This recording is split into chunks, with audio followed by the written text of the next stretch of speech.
everyone and welcome back to my channel with another brand new video। তো আজকে আমরা create করব একটি ওয়েডিং গেস্ট মেকআপ লুক। তাহলে চলুন মেকআপ লুকটা স্টার্ট করে দিই।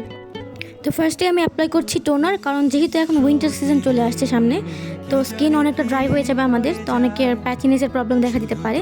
তো আপনি যখন একটা ভালো টোনার ইউজ করবেন তখন আপনার স্কিনটা ডিহাইড্রেশন থেকে অনেকটাই বেঁচে যাবে, তার সাথে আপনার স্কিনটা স্মুথ থাকবে। আপনার স্কিন যত প্রিপেয়ার করবেন, স্কিন যত ভালো হবে, আপনার মেকআপ বেস তত সুন্দর হবে। আর তাছাড়া মেকআপ বেস ক্রিয়েট করার আগে অবশ্যই আমাদের ভালোভাবে স্কিন প্রিপেয়ার করে নেওয়া উচিত। তো এখন আপনি ফার্স্টে টোনার অ্যাপ্লাই করবেন। যারা টিনেজার আছেন তারা শুধুমাত্র টোনার এবং ময়েশ্চারাইজার, আজকে আমি কোনো ধরনের প্রাইমার ইউজ করিনি, আমি শুধুমাত্র একটা টোনার আর একটা ময়েশ্চারাইজার ইউজ করেছি। আপনারা চাইলে প্রাইমার ইউজ করতে পারেন। তো ভালোভাবে ময়েশ্চারাইজারটা অ্যাপ্লাই করে নিয়েছি আমার স্কিনে। তো নেক্সট আমি ড্র করে ফেলবো আমার আইব্রোস। আমার আইব্রো ড্র করার জন্য আমি এলিগালের কনসিলার নিয়েছি। আমার আইব্রো যেহেতু প্লাক করা না, আনপ্লাকড আইব্রো আমার, তার জন্য আমি শুধুমাত্র কনসিলার দিয়ে হালকা একটু ভাবে আমার আইব্রোটা ড্র করছি, কারণ আমি কোনো ধরনের আইব্রো প্রোমেট কখনো ইউজ করি না। আসলে আমার আইব্রো ড্র করতে ভালো লাগে না, তার থেকে বড় কথা আমি সুন্দরভাবে আইব্রো ড্র করতে পারি না, কারণ আমার যেহেতু আনপ্লাকড আইব্রো, তো সবসময় আমি এইভাবে ন্যাচারালি জিনিসটা ছেড়ে দিই, শুধুমাত্র একটু কনসিলার দিয়ে আউটলাইনটা একটু ড্র করে নিই, যার জন্য আমার আইব্রোটা একটুখানি শার্প দেখায় আলহামদুলিল্লাহ। এছাড়া আর কিছু ইউজ করা পড়ে না আমার, কিন্তু মেকআপ লুক ক্রিয়েট করার ক্ষেত্রে এই জিনিসটা বেশি ইউজ করা পড়ে। আদারওয়াইজ আমি নর্মালি আইব্রো কখনোই ড্র করি না। তো আমি সেট করে নিচ্ছি আমার সেটিং পাউডার দিয়ে।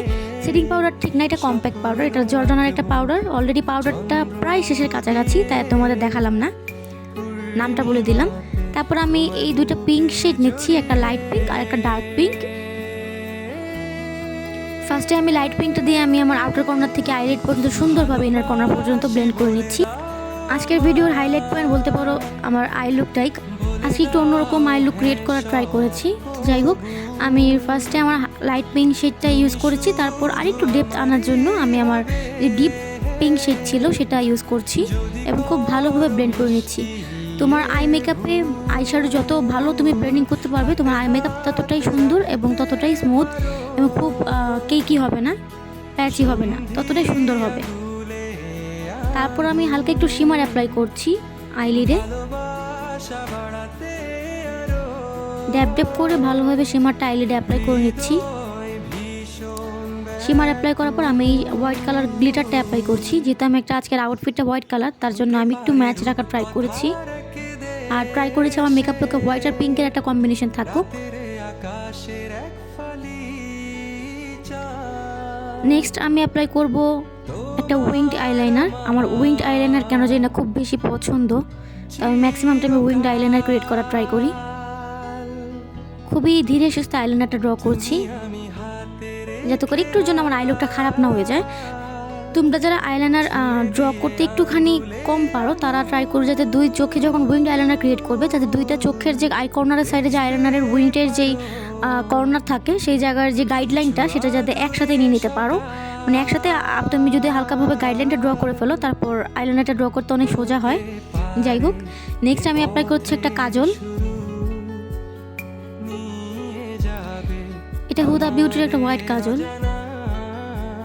এতে করে আমার চোখটা একটুখানি বড় বড় দেখা যাবে, যেহেতু আমার চোখ এত বড় না, বাট স্টিল আমি হোয়াইট কাজল অ্যাপ্লাই করার পর একটা কালো কাজল অ্যাপ্লাই করছি, যাতে করে আমার চোখের যে ইলিউশনটা থাকে এটা একটু বিগ ইলিউশন দেয়।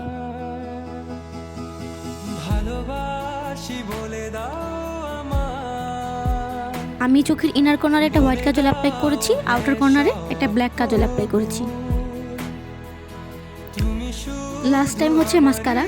এটা আইম্যাজিকের একটা মাস্কারা, এটার রিভিউ আমি এখনো দেইনি, বাট ট্রাই করবো একটা ভালো করে তোমাদের মাস্কারাটা রিভিউ দিতে। যদিও ভিডিওতে বোঝাই যাচ্ছে এটা অনেক ভালো, বাজেট ফ্রেন্ডলি এবং হচ্ছে যে অনেক ভালো ভলিউম দেয় তোমার আইল্যাশে। হালকা একটু আইশ্যাডো বা পাউডারি আইশ্যাডো দিয়ে ব্ল্যাক কাজল যে জায়গায় অ্যাপ্লাই করছি চোখে, সেই ইনার কর্নারে আউটার লাইনের নিচের দিকে হচ্ছে যে একটুখানি ব্লেন্ড করে নিয়েছি, যাতে আমার করে কাজলটা সেট হয়ে যায়, ছড়িয়ে না যায়। তারপর আমি ফিটমি পোরলেসের এই ফাউন্ডেশনটা অ্যাপ্লাই করছি। একটা ফাউন্ডেশন ব্রাশ দিয়ে খুব ভালোভাবে হচ্ছে আমার ফাউন্ডেশনটা অ্যাপ্লাই করে নিয়েছি। তারপর আমি হাইলাইটেড করার জন্য আমি অ্যাপ্লাই করেছি এলিগালের কনসিলারটি আমার হাইলাইটার পয়েন্টগুলো, তারপর আমার ডার্ক জোনগুলোতে যেখানে আমার হালকা একটু ডার্ক সার্কেলের প্রবলেম আছে, তারপর সুন্দরভাবে ব্লেন্ড করে নিব। তারপর করে নিয়েছি হালকা একটু ব্রোঞ্জিং সাধারণত খুব একটা করি না আমি, দুইটা জিনিস কখনোই করি না, একটা ব্রোঞ্জিং আর একটা আইব্রো ড্র, এই দুইটা খুবই কম করে থাকি। তো ভালোভাবে ব্লেন্ড করে নিচ্ছি। খুব হেভি মেকআপ লুক ছাড়া ব্রোঞ্জিংটা আমার করা পড়ে না। ব্রোঞ্জার অ্যাপ্লাই করার পর হালকা একটু পাউডারি ব্লাশ অ্যাপ্লাই করে নিচ্ছি। তারপর আমি অ্যাপ্লাই করছি হাইলাইটার আমার হাইলাইটেড এরিয়াগুলোতে। ভালোভাবে আস্তে আস্তে ব্লেন্ড করে নিচ্ছি হাইলাইটারটা। আমার ফুল হাইলাইটার এরিয়াগুলোতে হচ্ছে যে হাইলাইটার অ্যাপ্লাই করার পর আমি একটা ব্রাশ নিয়ে খুব ভালোভাবে আরেকটু ব্লেন্ড করে নিব, যাতে করে আমার মানে জিনিসগুলো সেট হয়ে যায় প্রোডাক্টগুলো আমার ফেসের সাথে এবং কোনো ধরনের প্যাচিনেস বা ক্র্যাকিনেস না থাকে। তারপর অ্যাট লাস্ট আমি শেষ করছি দুইটা লিপস্টিক দিয়ে। ফার্স্টে আমি ডার্ক রেডটা অ্যাপ্লাই করেছি, তারপর লাইট পিঙ্কটা অ্যাপ্লাই করেছি, তারপর আবার একটু রেডটা অ্যাপ্লাই করেছি, যাতে করে আমার চাহিদা মতো একটা লিপস্টিকের লুকটা চলে আসে। তো অ্যাটলিস্ট এটা হচ্ছে আমার ফাইনাল লুক। আশা করছি তোমাদের কাছে ভালো লাগবে। ভালো লাগলে অবশ্যই আমাকে কমেন্টের মাধ্যমে জানিয়ে দিবে এবং আমার চ্যানেলটি সাবস্ক্রাইব করতে ভুলবে না। আল্লাহ হাফেজ।